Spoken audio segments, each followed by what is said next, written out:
প্রথম বাংলাদেশি হিসেবে নতুন ইতিহাস গড়ে টি-20তে নাম লেখাতে যাচ্ছেন রিশাদ হোসেন, তাও আবার দল পেতে যাচ্ছেন সরাসরি চুক্তিতে। খেলবেন আসরের সবচেয়ে সফল ফ্র্যাঞ্চাইজিতে। বিষয়টি নিশ্চিত করেছেন খোদ ফ্র্যাঞ্চাইজিটিরই কোচ। ফলে টানা দ্বিতীয় আসরের মতো বিপিএল খেলা নাও হতে পারে রিশাদের। টি-20তে তবে কোন দলের সাথে সরাসরি চুক্তি করতে যাচ্ছেন রিশাদ, সেটা নিয়ে বিস্তারিত জানবো এই প্রতিবেদনে।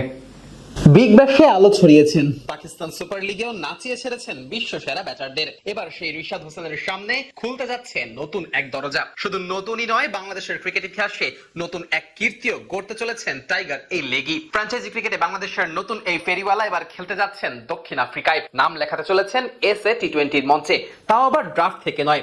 রিশাদ দল পেতে চলেছেন সরাসরি চুক্তিতে। এমনকি রিশাদ তার স্পিন ভেলকি দেখাবেন টি-20 ইতিহাসের সবচেয়ে সফল দল সানরাইজার্স ইস্টার্ন কেপের জার্সি গায়ে। দক্ষিণ আফ্রিকার এই ফ্র্যাঞ্চাইজি টুর্নামেন্টে এখনো খেলা হয়নি কোনো বাংলাদেশি ক্রিকেটারের। গত বছর তাইজুল ইসলাম দল পেলেও শেষ মুহূর্তে তার পরিবর্তে কেন উইলিয়ামসনকে দলে ভেড়ায় ডারবান সুপার জায়ান্টস। ফলে টি-20তে খেলার স্বপ্নটা অধরায় রয়ে যায় টাইগারদের জন্য। তবে এবার প্রথমবারের মতো বাংলাদেশের প্রতিনিধিত্ব করার সুযোগ পেতে চলেছেন রিশাদ হোসেন। মাত্র 23 বছর বয়সেই আরেকটি নতুন ইতিহাসের দ্বার প্রান্তে দাঁড়িয়ে এই লেগ স্পিনার। সানরাইজার্স ইস্টার্ন কেপের ভেতরকার সূত্র মতে আগামী মৌসুমের জন্য রিশাদকে সরাসরি দলে টানার সিদ্ধান্ত নিয়েছে ফ্র্যাঞ্চাইজিটি। কিন্তু ইস্টার্ন কেপের ব্যাটিং কোচের দায়িত্ব পালন করছেন টাইগারদের সাবেক প্রধান কোচ রাসেল ডমিঙ্গো। বাংলাদেশ দলের ড্রেসিং রুমে কাজ করার সময় থেকেই রিশাদের প্রতি আলাদা আস্থা ছিল ডমিঙ্গোর। সেই সম্পর্ক এবার এগোচ্ছে নতুন এক অধ্যায়ের দিকে। রিশাদকে দলে নেওয়ার ব্যাপারে দেশের শীর্ষস্থানীয় এক গণমাধ্যমে ইতিবাচক বার্তাও দিয়েছেন ডমিঙ্গো। সবকিছু ঠিক থাকলে আগামী বছরের 9 জানুয়ারি থেকে শুরু হওয়া আসরে দেখা যাবে এই লেগিকে। টুর্নামেন্টের ফাইনাল হবে 4 ফেব্রুয়ারি।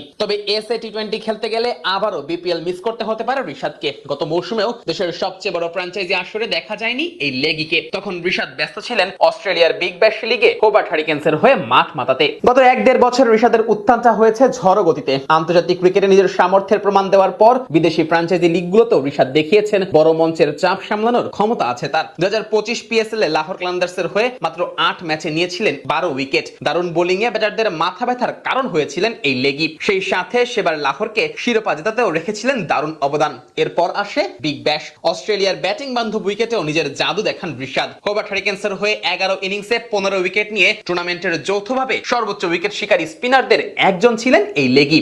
আর এমন পারফরমেন্সের পর থেকেই বিভিন্ন ফ্র্যাঞ্চাইজির নজর পড়তে শুরু করে বাংলাদেশের এই তরুণ স্পিনারের ওপর। ক্রিকেটের ছোট্ট সংস্করণে এখন ম্যাচ উইনারদের চাহিদাই সবচেয়ে বেশি, যারা কিনা মাত্র কয়েক ওভারের মধ্যেই ম্যাচের মোড় ঘুরিয়ে দিতে পারেন। ধীরে ধীরে নিজেকে সেই কাতারে নিয়ে যাচ্ছেন রিশাদ হোসেন। টি-20তে রিশাদের এই দল পাওয়াটাই প্রমাণ করে বিশ্ব ক্রিকেটে তার প্রভাব এখন কতটা। সেই সাথে দেশের ক্রিকেট যে দিনকে দিন উন্নতির সর্বোচ্চ শিখরে উঠছে, সেটাও বলা যায় একেবারে নির্দ্বিধায়।